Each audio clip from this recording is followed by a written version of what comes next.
I was 11 years old when my parents came home from Europe and stared at our kitchen like it was a crime scene: empty shelves, a dead credit card, a notebook labeled evidence, and a truth they could no longer escape.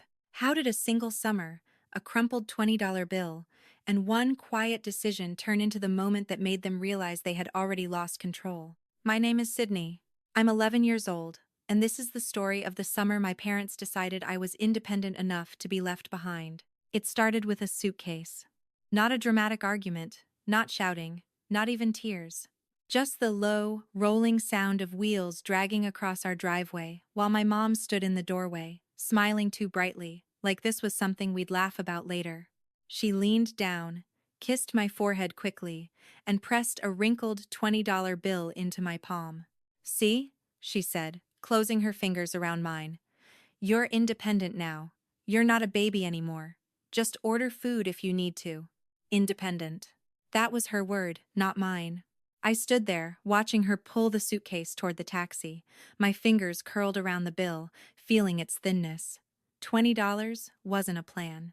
It wasn't safety. It wasn't a person who would check if I'd eaten or if I was scared in the middle of the night. It was just paper pretending to be reassurance. The front door shut behind her with a soft, final click. "I'll be fine," I said out loud, to the empty hallway. I don't know who I was trying to convince. The house felt different immediately. Too quiet. The kind of quiet that presses against your ears until you notice every little sound: the hum of the fridge, the tick of the clock, the creak of the floorboards when the air shifts. I had never been alone in it like this before. Not really. There was always the expectation that someone would come back. I looked down at the 20 again. My hand was shaking. I told myself this was just a challenge, something I could win. If my parents thought I was old enough to handle being alone, then I would show them. I walked into the kitchen and started taking inventory, like I'd seen adults do when they were pretending not to panic. A few cans in the pantry, half a loaf of bread, a jar of peanut butter with a scrape of brown clinging to the sides.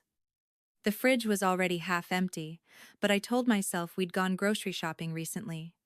I just couldn't remember when. On the counter sat what my mom had proudly called the emergency solution, a shiny credit card, placed there like a safety net. I picked it up and turned it over in my hands. Something about it bothered me. I grabbed my phone, opened a food delivery app, and typed in our address. When I entered the card information, my stomach tightened. Declined. I tried again. Declined. Another app. Another rejection. That was when I realized the card wasn't activated. No PIN, no instructions, just plastic meant to make my mom feel better as she boarded a plane. So it was really just me and the $20. Day 1, I made a game out of it. I sliced the bread as thin as I could, spreading peanut butter carefully so every bite counted. I told myself that real survivors made things stretch. I even laughed a little, imagining how funny this story would sound someday when it was over. 11-year-old me, alone for a month, proving everyone wrong. By day 3, it stopped being funny. The pantry looked like the before picture in a commercial about hunger. A couple of cans I didn't know how to open without cutting myself. A box of cereal that was mostly air. A jar of pickles I hated. My stomach growled loud enough to embarrass me, even though no one else was there to hear it. I turned the TV on just to have noise. I didn't even watch it. I just needed something to fill the space so I wouldn't have to listen to the house breathing around me. At night, I slept with my door cracked open, not because I was scared of something specific, but because total silence felt dangerous. At some point, I opened my mom's laptop. Her work emails were stacked up neatly, subject lines full of urgency and importance. Deadlines, meetings, everything she'd chosen to take care of instead of me. I stared at them for a long time, feeling something heavy settle in my chest. That was when I grabbed my notebook.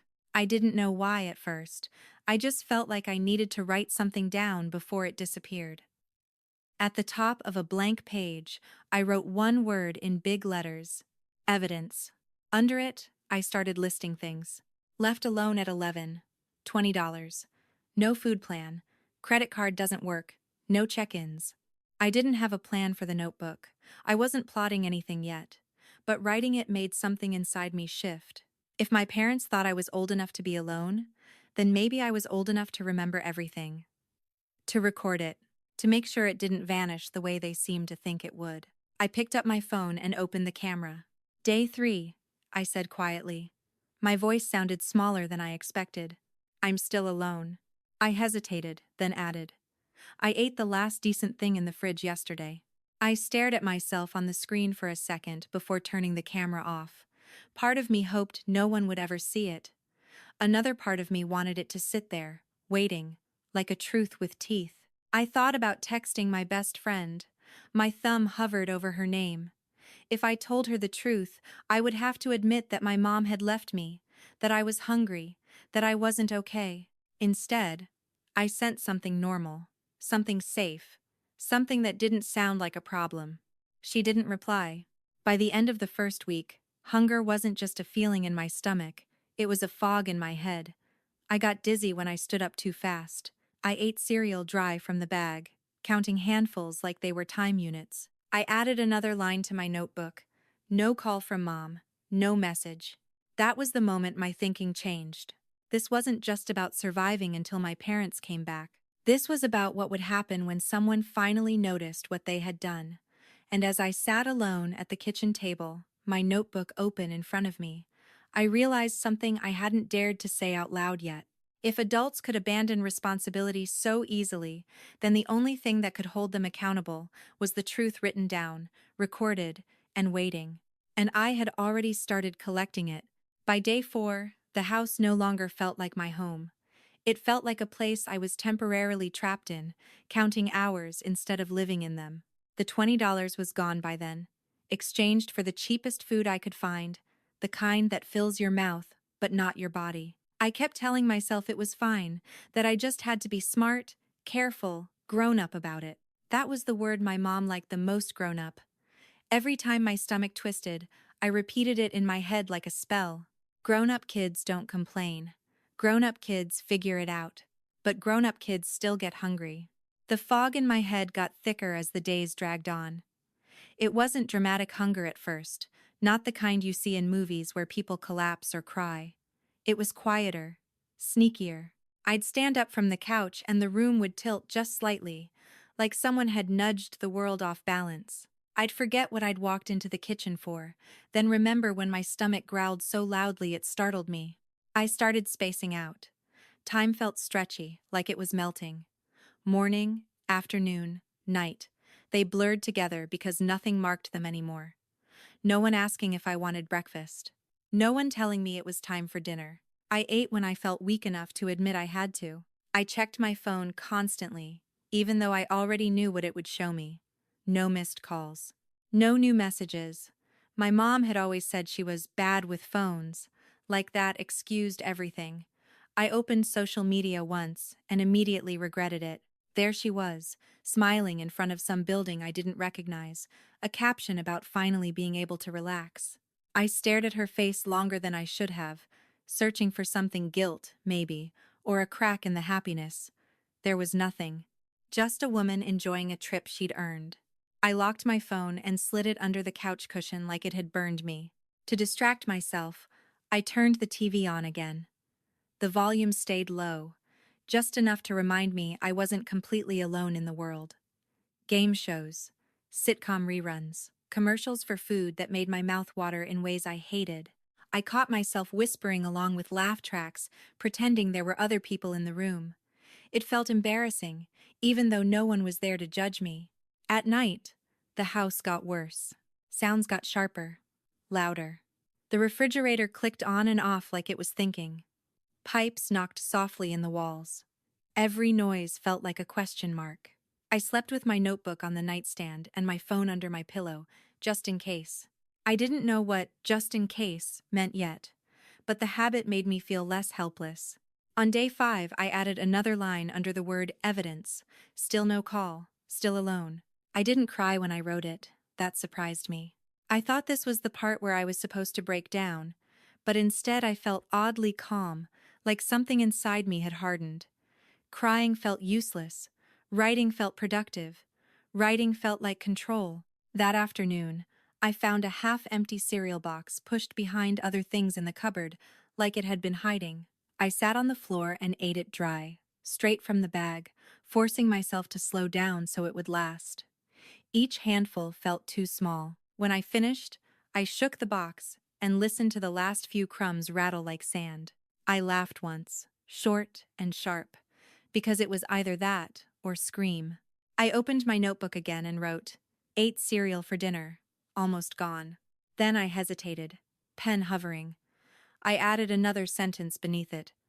"If something happens to me, this proves it wasn't my fault."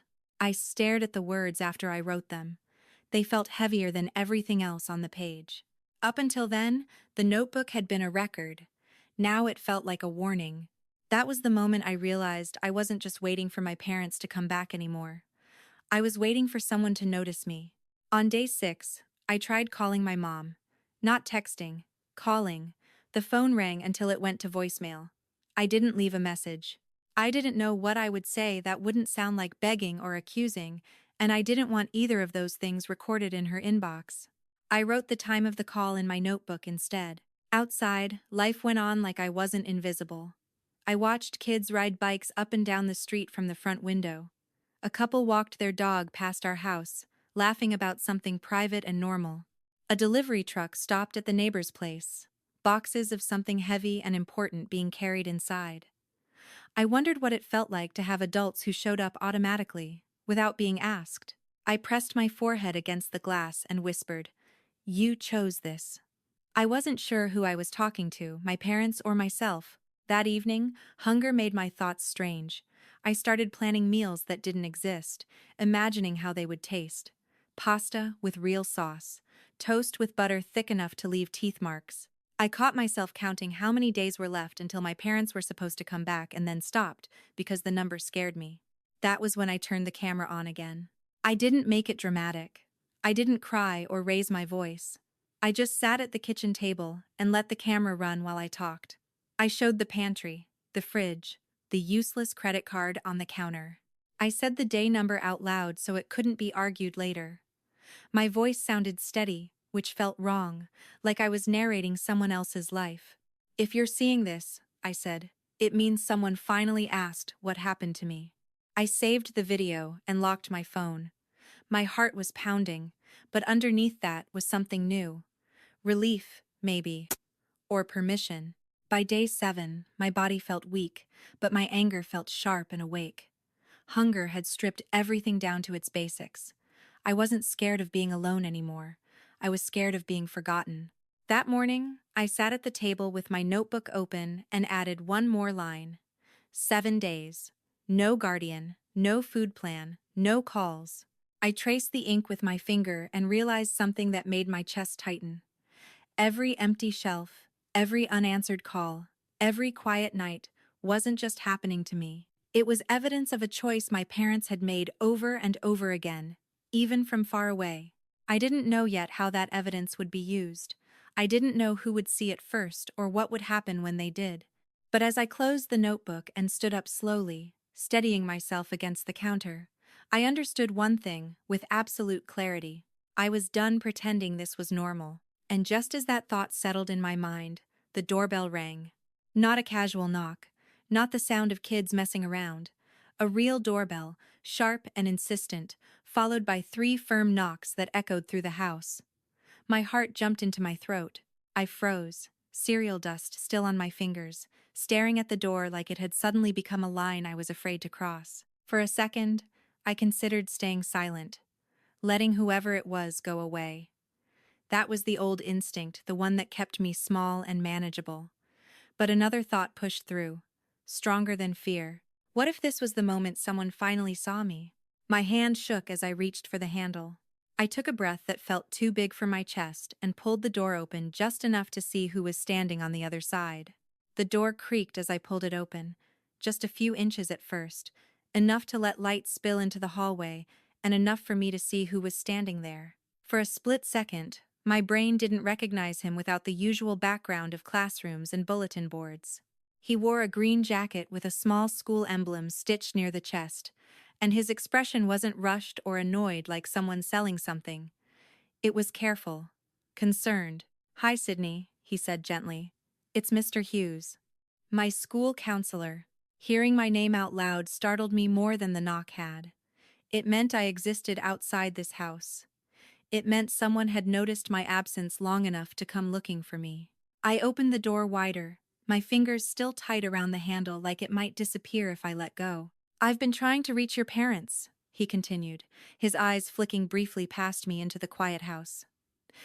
"They haven't been answering. Is now a good time to talk?" Every instinct I had told me to lie, to say they were busy, to say everything was fine. That instinct had kept me fed just enough, quiet enough, invisible enough for a week. But something about the way he asked, like he was already bracing for the truth, made my throat tighten. "Sure," I murmured. "I guess." He stepped inside, and the door closed behind him with a soft click that sounded different this time. The house seemed to notice him too. The silence felt heavier, like it had been caught doing something wrong. He didn't say anything at first. He just looked around. The empty counter. The fruit bowl with nothing but a single bruised apple. The sink with a few unwashed dishes I'd been putting off because they made the kitchen smell worse. "Are your parents at work?" he asked finally, still scanning the room, as if expecting someone to appear and laugh this whole thing off. "They're in Europe," I said. My voice came out flatter than I expected. "For a month." His head snapped toward me. "A month?" He paused. This was the moment. The line in the story, where everything could split into two versions, one where I protected them again, and one where I stopped. "Just me," I admitted. "They said I was old enough." Something shifted in his face. It wasn't anger, not exactly. It was recognition, like a puzzle piece had clicked into place, and he didn't like the picture it made. He pulled out a chair and sat down at the kitchen table, gesturing for me to sit across from him. "How long have you been alone, Sydney?" he asked. "Almost a week." "And do you have enough food? Money?" I let out a short laugh that didn't sound like mine. "They left me $20, I said. "And a credit card that doesn't work." He didn't respond right away. He just looked at me, really looked, the way teachers do when they're trying to see past the words. I realized then how tired I must have looked. Pale, smaller, like someone had turned the volume down on me. "That's not okay," he said quietly. "You know that, right?" I shrugged, even though my chest ached. "They said they needed a break, that I'm mature, that I can handle things." "And how have you been handling them?" he asked. I opened my mouth to say fine. The word hovered there, ready. Then my eyes drifted to the notebook sitting on the table, the cover slightly bent from being opened so many times. The word evidence was written so boldly on the first page that it felt like it was staring back at me. "I've been hungry," I said instead, "and scared, and I've been writing things down." He followed my gaze. "Writing things down?" I slid the notebook toward him, my fingers trembling. He didn't grab it right away. He waited, like he understood that handing it over was a bigger decision than it looked. When he finally opened it, his brow furrowed as he read. Dates. Notes. Attempts to use the card. No calls. No messages. "Just in case," I added quietly. "Just in case what?" he asked. "Just in case something happens to me," I said. "So nobody can say they didn't know." The silence that followed was different from the silence I'd been living in all week. This one felt full, like it was holding something important. Mr. Hughes leaned forward, resting his elbows on the table. "Leaving an 11-year-old alone like this isn't just irresponsible," he said carefully. "It's dangerous. There are rules about supervision for a reason." My heart started pounding. Rules. Dangerous. Words adults used when things got serious. "What happens if someone finds out?" I asked, my voice suddenly small. "There are people whose job it is to make sure kids are safe," he replied. "Sometimes that means asking hard questions." I thought of my mom's smile at the door, the way she'd said independent like it was a gift. "Would my parents get in trouble?" I asked. He didn't dodge it. "They would have to answer for their choices," he said. "But that's not your responsibility." The word answer echoed in my head. Consequences. I'd heard my parents use it my whole life. Now it sounded different, heavier, pointed in a new direction. "Do you want help, Sydney?" he asked gently. Real help. The kind that makes sure you're not alone again. I hesitated. Saying yes felt like crossing a line I couldn't uncross. It felt like betrayal. But then I thought about the nights counting cereal pieces, the phone that never rang, the notebook filled with proof no one had asked for yet. Yes, I said finally. I do. He nodded once, decisive. Okay. First, we make sure you're safe. He stepped into the hallway to make a call, his voice low and controlled. I caught fragments of it drifting back to me. Alone, 11, no guardian, minimal food. My pulse raced with every word. I wasn't eavesdropping. I was listening to my life being described out loud for the first time. When he returned, he offered me a small, reassuring smile. I've called your neighbor, Mrs. Johnson, he said. And I've also contacted people whose job it is to check in on situations like this. A knock sounded at the door, softer this time. Mrs. Johnson stepped inside, her eyes scanning me from head to toe, taking in the notebook, the empty kitchen, my face. Her hand flew to her mouth. "Oh, Sydney," she whispered. "Why didn't you come to me sooner?" I swallowed. "I didn't want to look weak," I said. "They always tell me I'm mature." Her expression softened, but there was steel under it. "Being mature doesn't mean being alone," she said. "It means knowing when you need help." They asked me questions then, gently, patiently. What I'd eaten, when I'd last heard from my parents, how long the card hadn't worked. I answered honestly, my voice steadier than I felt. Each answer felt like another brick being laid, not to trap me, but to hold something up. As they talked, I realized something strange. The fear that had been sitting in my stomach all week was still there, but it was smaller now. In its place was something steadier. Determination. I wasn't just the kid this had happened to anymore. I was the one telling it. When Mr. Hughes asked if I'd keep writing everything down, I nodded. When he suggested I keep recording how things looked and felt, I agreed. Not because I wanted to hurt anyone, but because I was done pretending this didn't matter. As Mrs. Johnson put a hand on my shoulder and guided me toward her house next door. I glanced back at my kitchen one last time. The empty shelves, the useless card, the notebook open on the table. It didn't look like a home right then. It looked like a case file. And, for the first time since the front door had closed behind my mom a week earlier, I understood that what happened next wouldn't be decided by silence anymore. Walking next door with Mrs. Johnson felt like crossing an invisible border. It was only a few steps across the grass, a distance I had crossed hundreds of times before without thinking. But that afternoon it felt heavier, like every step mattered. I carried a small backpack with a few clothes and my notebook tucked inside, pressed flat against my side as if it were fragile. Mr. Hughes followed behind us, talking quietly on his phone, his voice low and controlled. I didn't catch every word, but I heard enough to understand that my life was being rearranged in real time. Mrs. Johnson's house smelled different from mine. Warm, familiar in a way I couldn't quite place. Laundry detergent, something sweet from the kitchen, the faint scent of coffee even though it was late in the afternoon. The sound of the door closing behind us didn't feel like being shut in. It felt like being held. "Sit down, sweetheart," she said gently, guiding me toward the kitchen table. "You look like you might tip over." I sat, my legs feeling weak now that I wasn't forcing them to be strong. The moment I stopped moving, the exhaustion hit me all at once. Not just tiredness, but the kind that seeps into your bones when you've been on alert for too long. Mrs. Johnson opened her fridge and paused, glancing back at me. "When was the last time you ate something proper?" she asked, carefully, like she was afraid of the answer. I thought about it for a second. Toast didn't count. Dry cereal didn't count. "I don't really know," I admitted. She didn't say anything else. She just took out ingredients and started moving around the kitchen with quiet purpose, the way adults do when they know what matters most in the moment. Mr. Hughes came in and ended his call, giving me a small nod that said things were in motion, even if I didn't understand all of them yet. While the water boiled, Mrs. Johnson sat across from me, folding her hands on the table. "You didn't do anything wrong," she said. "I want you to hear that." I nodded, but the words didn't land the way they were supposed to. Guilt was stubborn. It had dug in deep over the past week. "I should have handled it better," I said. "They thought I could." She shook her head slowly. "Being able to handle things doesn't mean you should have to. Especially not alone."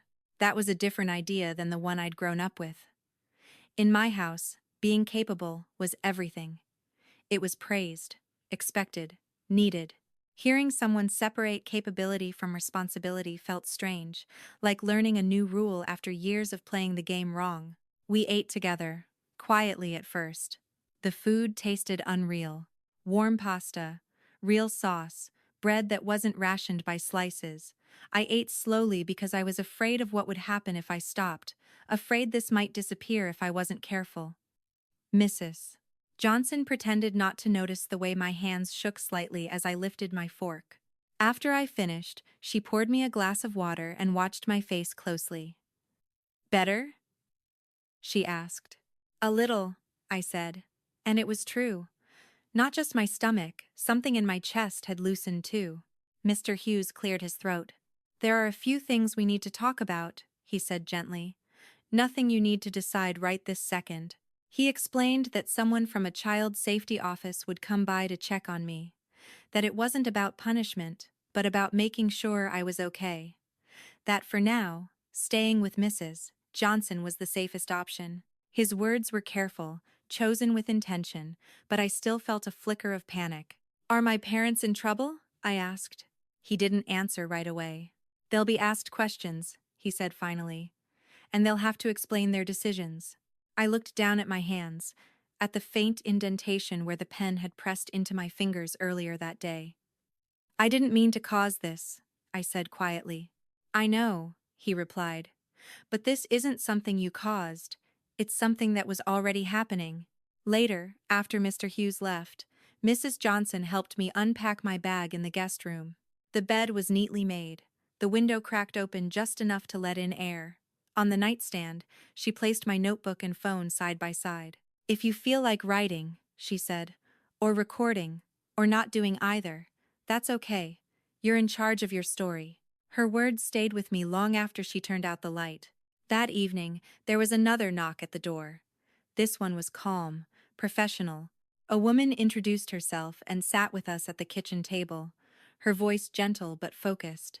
She asked to look around my house next door, and I went with her, my steps slower this time. Seeing my own kitchen through someone else's eyes was strange. The empty fridge, the bare shelves, the credit cards still sitting uselessly on the counter. She didn't react dramatically. She didn't need to. Her expression said enough. "How long have your parents been gone?" she asked. 7 days, I said. "They planned a month. And have they checked in with you?" I shook my head. "Not really." She nodded and made notes. I wondered what words she was writing down, how she was translating my life into something official. When we returned to Mrs. Johnson's house, I felt a strange mix of embarrassment and relief. Part of me hated that strangers were seeing this. Another part felt lighter, knowing it wasn't just trapped inside me anymore. That night, I sat on the edge of the guest bed with my notebook open. The word evidence stared back at me, bold and unashamed. I added a new page. Today, an adult came. Today, someone believed me. I picked up my phone and recorded another short video. I showed the empty fridge again, then the table at Mrs. Johnson's house, set for dinner.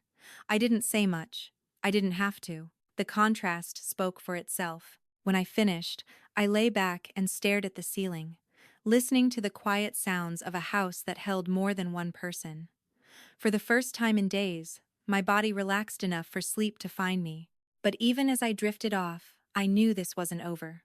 Somewhere across the ocean, my parents were still living the version of the story where nothing was wrong. They didn't know yet that their absence had been noticed, documented, and shared. They didn't know that the silence they'd left behind had been filled with words and proof. And as safe as I felt in that moment, I also felt something else growing steadily beneath it all. Anticipation. Because sooner or later, they would come back. And when they did, they wouldn't just be returning to their house. They would be returning to the truth. The days at Mrs. Johnson's house didn't feel real at first. They felt borrowed, like I was staying inside someone else's life by mistake and would be asked to leave at any moment. I kept waiting for the feeling of safety to snap, for someone to tell me this was temporary in the way all good things seem to be. But morning came, and then another, and no one disappeared without warning. I woke up the first day to the smell of breakfast. Not the hollow growl in my stomach, not the quiet panic of wondering what I could eat without running out too soon, but an actual smell, toast, eggs, something warm and solid. It hit me before I was fully awake, and for a second I didn't move, afraid that if I opened my eyes, it would vanish. When I finally sat up, the room was still there. The bed was still soft, the house still hummed with quiet activity. "Good morning, Mrs. Johnson said when I stepped into the kitchen, like it was the most natural thing in the world that I was there. "Did you sleep okay?" The question caught me off guard. No one had asked me that in days. "I think so," I said, which was the closest I could get to the truth. I had slept deeply, heavily, like my body had finally decided it was allowed to shut down. She didn't press. She just set a plate in front of me and poured a glass of milk. I stared at the food for a second longer than necessary. There was enough. Enough eggs, enough toast, enough of everything. I didn't need to calculate or ration or pretend I wasn't still hungry after the first bite. I ate slowly, even though no one was watching me like I might take too much. Old habits don't disappear overnight. Mrs. Johnson talked about ordinary things while I ate: weather, her garden, a neighbor's dog that wouldn't stop digging holes. Normal conversation, safe conversation, the kind that didn't require me to explain myself or defend what had happened. After breakfast, Mr. Hughes came by again. He didn't stay long, but he checked in, asked how I was feeling, made sure I knew that school had been informed and that nothing bad would happen there. "You don't need to explain anything to anyone unless you want to," he told me. "If someone asks questions, you can send them to me." That alone felt like a gift, a shield. Later that morning, Mrs. Johnson took me grocery shopping. She didn't rush through the store or grab the cheapest things out of habit. She handed me a basket and said, "Pick what you like, things that make you feel full, things that last." I stood in the aisle longer than I should have, overwhelmed by choice. Pasta, rice, fruit, vegetables, bread that wasn't already half gone. I kept reaching for the smallest option, the cheapest one, until Mrs. Johnson gently nudged the basket closer to me. "You're allowed to eat," she said softly. "You don't have to prove anything here." We kept the receipts, like Mr. Hughes had suggested. She didn't make a big deal out of it, but when we got home, she slid them into my notebook behind the pages where I'd written about hunger and empty shelves. Evidence layered on top of evidence, before and after. That afternoon, while the groceries were being put away, my phone buzzed. My mom's work number. My heart jumped so hard it hurt. For a moment, I just stared at the screen, watching it light up and then dim. Mrs. Johnson noticed immediately. She didn't tell me what to do. She just asked, "Do you want to answer?" I didn't know. Part of me wanted to ignore it, to protect the fragile calm I'd finally stepped into. Another part of me wanted to hear her voice, to see if it sounded different now that other adults were involved. I took a breath and nodded. I put the phone on speaker. "Sydney," my mom said sharply. Not worried, not relieved, sharp. "What is going on? Why is there someone from Child Services emailing me about an investigation? Why is your school involved?" She didn't ask if I was okay. "They're involved because you left me," I said. My voice shook, but the words came out anyway. "You went to Europe. You left me alone with $20 and a credit card that didn't work." There was a pause on the line, then a scoff. "That's not true. There was plenty of food." "You know how dramatic you can be." Mrs. Johnson leaned closer to the phone. "This is Mrs. Johnson," she said calmly. "I'm your neighbor. I'm also the one who bought your daughter groceries because there was almost nothing left in the house." Silence. A sharp inhale. "This is a family matter," my mom snapped. "You had no right to interfere." "This is a safety matter," Mrs. Johnson replied, her voice steady. "And your daughter was not safe." I swallowed. "I wasn't fine," I said quietly. "I was hungry and scared." My mom sighed like I was inconveniencing her. "We'll talk about this when we get back," she said, "and there will be consequences for how you handled it." The line went dead. Mrs. Johnson reached over and turned the phone face down. "She's wrong about one thing," she said gently. "There will be consequences, just not for you." That night, the caseworker came by again. She asked more questions, the kind that felt heavy but necessary. She explained that my parents had moved their flight up 3 days instead of 3 weeks. "They're coming back sooner," she said.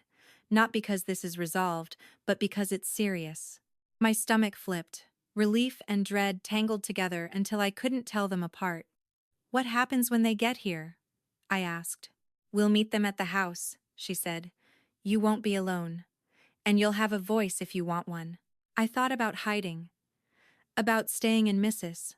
Johnson's guest room and letting the adults handle it, but the idea made my chest tighten. I'd been invisible long enough.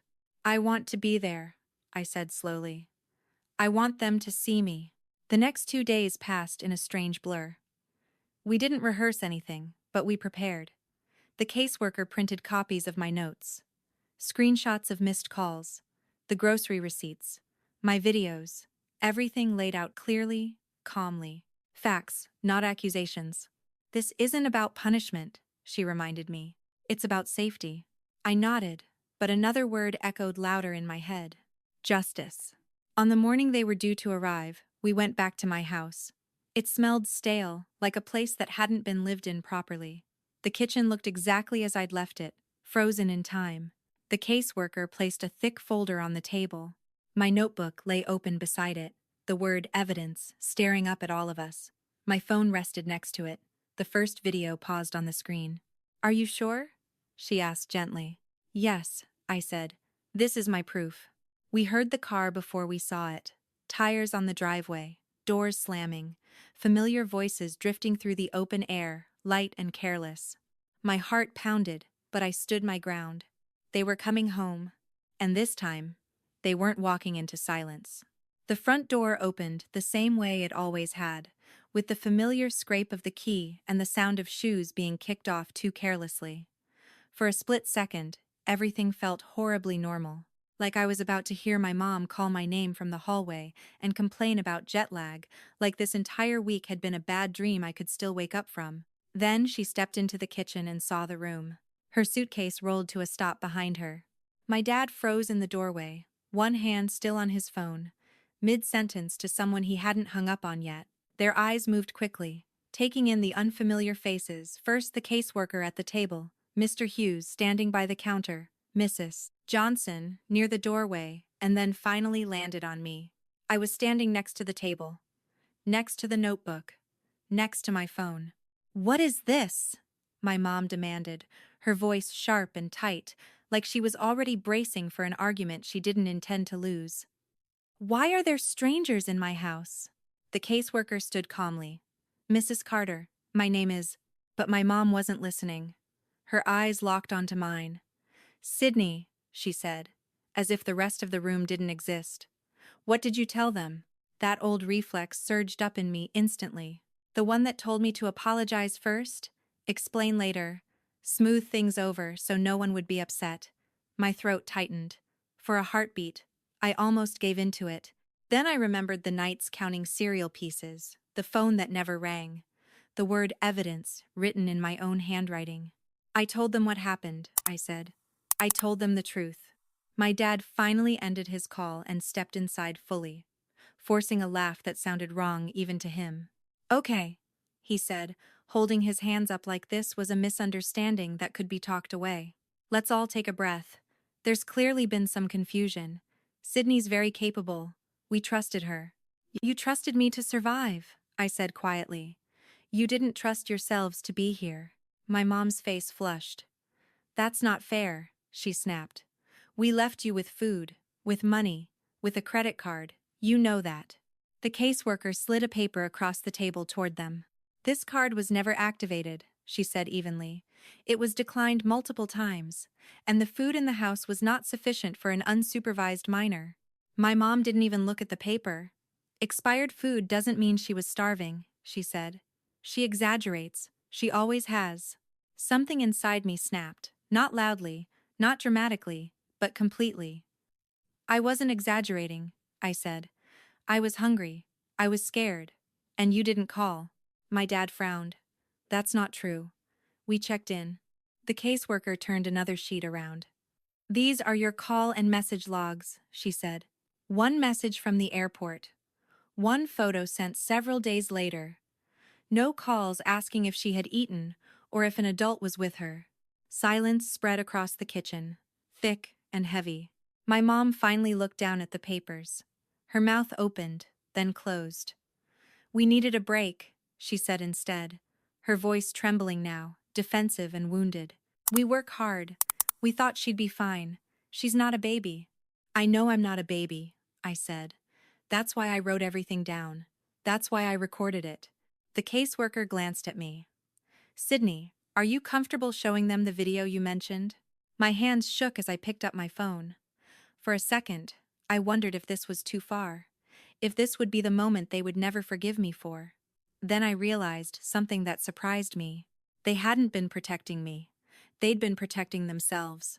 I pressed play. My own voice filled the room, smaller and steadier than I remembered. Day 3. I'm still alone. I ate the last decent thing in the fridge yesterday. The camera panned across the empty shelves, the bare counter, the quiet kitchen. My mom slapped a hand over her mouth. No, she whispered, stepping back like the sound itself was pushing her. No, this can't be happening. But it was happening. It had been happening all week. She just hadn't been there to see it. My dad sank into a chair, staring at the screen. Why didn't you tell us it was this bad? He asked, his voice hollow. I tried, I said. You didn't answer. The caseworker folded her hands. Based on what we've seen and documented, she said calmly, we've determined that leaving Sydney unsupervised under these conditions qualifies as neglect. Effective immediately, she will not be returning to unsupervised care while we continue our investigation. You can't do this, my mom cried. You can't take my child over a misunderstanding. This isn't about taking anyone, the caseworker replied. It's about safety. My mom turned to me, tears streaming now. Sydney, please, she begged. Tell them you want to come home. Tell them we can fix this. For a moment, I almost did. I almost said the words that would make everything easier for them. Then I thought about something Mrs. Johnson had said earlier, that asking for help wasn't weakness. That telling the truth was a way of protecting myself. I want to be safe, I said. I want to be somewhere I'm seen. The room fell silent. The caseworker explained the next steps: temporary placement, supervised contact, a future hearing. The words sounded distant, like they were happening to someone else. I watched my parents as they listened, watched the way their confidence drained out of them piece by piece. This wasn't the dramatic punishment people imagine. No shouting. No handcuffs. Just the quiet removal of certainty. The realization that they couldn't talk their way out of this. As we left the house together, Mrs. Johnson walking beside me, I didn't look back. I could hear my mom crying inside, my dad trying to comfort her with words that sounded thin and useless. For the first time since that suitcase rolled down the driveway, I understood something clearly. I hadn't ruined anything. I had stopped hiding it. And as heavy as my heart felt, there was something else underneath it now, something steadier, something stronger. The truth was finally out, and there was no way to pack it away again. The days after that meeting moved strangely, like time had lost its usual shape. I wasn't in my house anymore, but I wasn't completely free of it either. Everything felt suspended between before and after, like a breath held too long. Mrs. Johnson's guest room became my temporary world. The walls were soft colors, the bed made every morning whether I was ready or not. The door always open unless I wanted it closed. No one disappeared without warning. No one assumed I was fine just because I didn't complain. At night, though, sleep came unevenly. My body rested, but my mind replayed the kitchen over and over. My mom's face when the video played, my dad's silence. The word neglect echoing in a room that used to hold birthday cakes and rushed breakfasts. I didn't feel proud. I didn't feel victorious. I felt heavy, like I was carrying something that couldn't be set down yet. School continued. Because life always does. Teachers were careful around me, their kindness edged with concern. I was allowed to leave class if things felt overwhelming. Sometimes I did. Sometimes I just sat there, staring at my notebook, flipping to the page that said evidence and tracing the letters until my breathing slowed. It wasn't a diary anymore. It was proof that my memory mattered.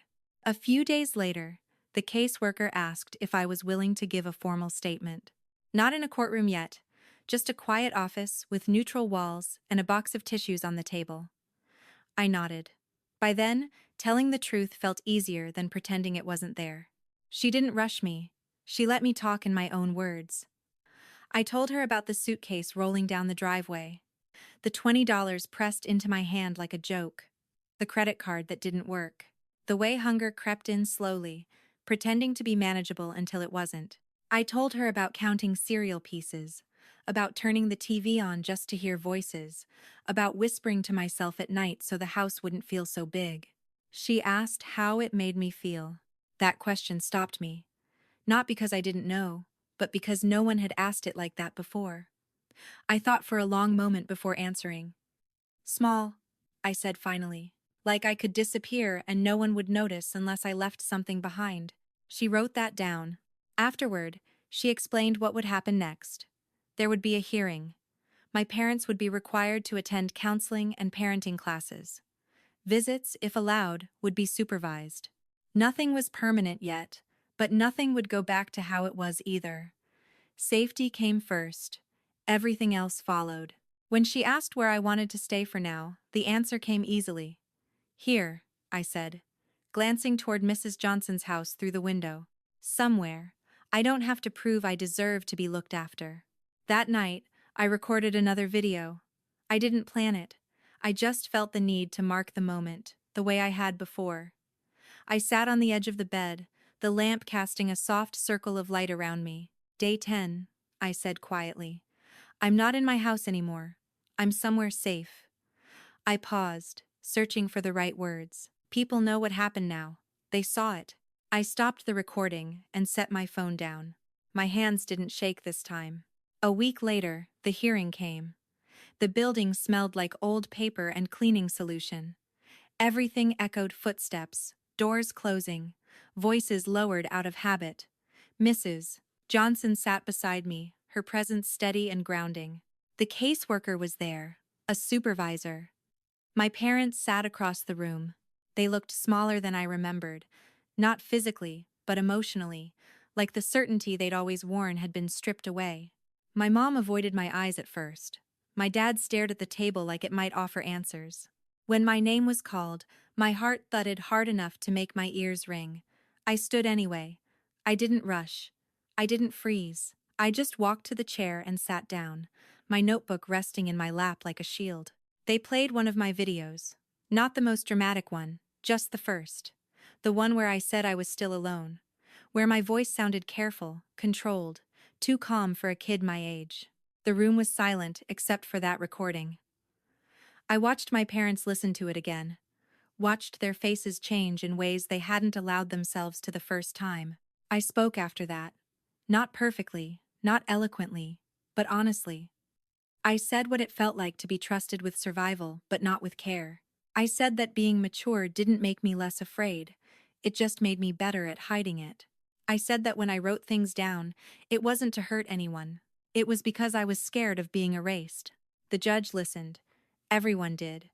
When it was over, there was no dramatic announcement, no sharp ending, just a decision delivered calmly. Temporary placement would continue, supervised visits only, mandatory counseling, a review in the future. My parents didn't go to jail. This wasn't a movie. But they lost something just as real. They lost the assumption that love was enough. They lost the automatic right to my silence. Afterward, in the hallway, my mom finally looked at me. Her eyes were red, her voice unsteady. I never meant to hurt you, she said. We thought you'd be fine. I believed that she believed it. And that hurt in its own way. I know, I said, but I wasn't. She nodded slowly, like that was something new she was trying to understand. I didn't hug her. I didn't pull away either. I just stood there, holding my notebook, aware of how much space existed between us now. Life didn't magically settle after that. Some days were easier. Some were heavier. My mom sent long messages about how much she'd learned, how different things would be, how she wanted us to be normal again. I didn't reply right away. Sometimes I didn't reply at all. Normal didn't mean much to me anymore. Safe did. I kept writing, not because anyone told me to, but because it helped me stay grounded. I wrote about dinners that didn't involve counting, about mornings where someone asked how I slept and waited for the answer, about the strange mix of grief and relief that came with realizing I wasn't powerless anymore. That summer taught me more than how to cook pasta or stretch a dollar. It taught me that silence protects the wrong people, that telling the truth doesn't make you cruel. It makes you visible. I don't know what the future will look like with my parents. Maybe there will be forgiveness someday. Maybe there won't. But I do know this. When they came home from Europe expecting stories and souvenirs, they walked into something they never saw coming. A daughter who had turned every empty shelf, every unanswered call, every lonely night into proof. And a truth that refused to stay quiet. By the time summer began to fade into something quieter, the world around me had settled into a rhythm that still felt unfamiliar, but no longer fragile. I stayed with Mrs. Johnson while the adults continued their careful conversations, meetings that happened behind closed doors, words like review and supervision floating through the air without landing directly on me. For the first time, I wasn't required to understand everything. I was allowed to just exist inside the safety they were building. That didn't mean the past disappeared. Some nights, I still woke up expecting the silence of my old house, the kind that presses down on your chest until you hold your breath without realizing it. But instead, there were small, ordinary sounds. A dishwasher running, Mrs. Johnson moving around downstairs, careful not to wake me. The normal hum of a life where people noticed when someone else was there. Those sounds grounded me. They reminded me that the world hadn't ended just because my family had cracked. My parents were allowed supervised visits after a while. The first time, I almost didn't go. Sitting in a neutral room with a stranger watching us felt awkward and heavy, like everything we said would be weighed and measured. My mom cried. My dad apologized in a way that sounded practiced, like he'd been repeating it in his head on the drive over. I didn't think it was that bad, my mom said again. I really didn't. I looked at her and realized something important. She wasn't lying. She truly hadn't thought about it. Not because she didn't care at all, but because caring would have required her to stop and look, to imagine me alone in that house instead of imagining herself somewhere else. Understanding that didn't excuse what she'd done, but it did change the shape of my anger. It made it quieter, less sharp, more complicated. I know, I said. That's why it happened. She didn't have an answer to that. The visits stayed short, controlled. Sometimes we talked about school, sometimes about nothing at all. I never brought my notebook with me, but it stayed close, tucked safely away where I could feel its weight when I needed to. It wasn't a weapon anymore. It was a reminder of where I'd been and what I'd survived. The hearing eventually ended with decisions that felt both final and unfinished. My parents were required to continue counseling.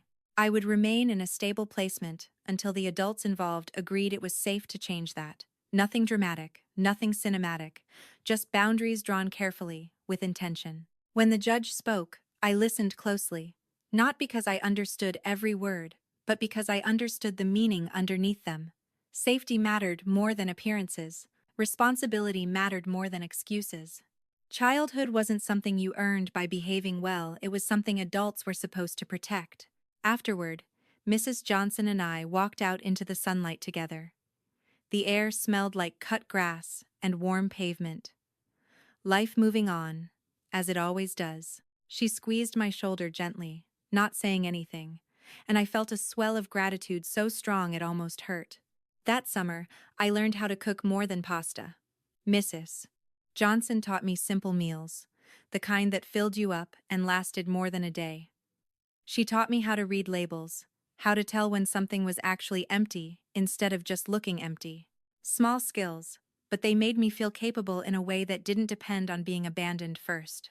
I also learned something harder. I learned that love doesn't cancel harm, that someone can care about you and still make choices that hurt you deeply, and that telling the truth about those choices isn't betrayal, it's survival. My mom still sends messages sometimes, long ones. Apologies mixed with memories, promises tangled with regret. I read them slowly. I don't answer all of them. I'm learning that I don't owe anyone immediate forgiveness just because they're uncomfortable with what they've done. Maybe someday we'll find a version of normal that doesn't erase the past. Maybe we won't. I've stopped trying to predict it. What I know is this. The day my parents left for Europe, they thought they were buying themselves freedom, a break, a month where responsibility could be paused like a movie. They didn't think about the cost. Not to me, not to themselves. When they came back, they didn't find the obedient, quiet child they'd left behind. They found something they hadn't planned for. Evidence. Witnesses. Adults who listened. A daughter who had learned that silence protects the wrong people. I didn't yell. I didn't run away. I didn't destroy anything. I simply refused to disappear, and that was enough. Sometimes, late at night, I think about that first day again. The suitcase, the $20 bill, the word independent floating in the air like it meant something solid. I think about how small I felt standing in that doorway, and how certain I was that if I just tried harder, everything would be okay. I wish I could reach back through time and tell that version of myself something simple, something true. You're not weak for needing care. You're not dramatic for being hurt. And telling the truth isn't revenge, it's the beginning of being seen. If you were 11 and left alone while the people who were supposed to protect you chose their own freedom, what would you do? Would you keep the story quiet to protect their image? Or would you do what I did and let the truth speak, even when your voice shakes? Because sometimes, the quietest truth is the one that changes everything. This story was never really about Europe, or money, or even being left alone. At its core, it was about something quieter and more dangerous. How easy it is for a child to become invisible when adults decide that comfort matters more than responsibility. There was no shouting at the beginning, no obvious cruelty, just silence, assumptions, and a belief that love alone could replace care. That's why this story stays with you, because many people don't recognize neglect until it has already done its damage. What makes this story unsettling isn't the punishment at the end, but the realization that the truth didn't need to be exaggerated or dramatized. It only needed to be seen. A notebook, a phone camera, a child who stopped pretending everything was fine. Sometimes, the strongest form of justice isn't anger or revenge, it's refusing to let harm stay hidden. If this story made you pause, if it reminded you of something you've felt, witnessed, or survived, then you're not alone. Stories like this exist because silence exists first. Thank you for listening to Revenge Tale Network, a place for quiet, emotional stories that reveal what people often try not to see. If you want more fictional stories that explore human choices, consequences, and the truth beneath everyday moments, please subscribe to the channel, stay with us, and let's keep telling the stories that deserve to be heard.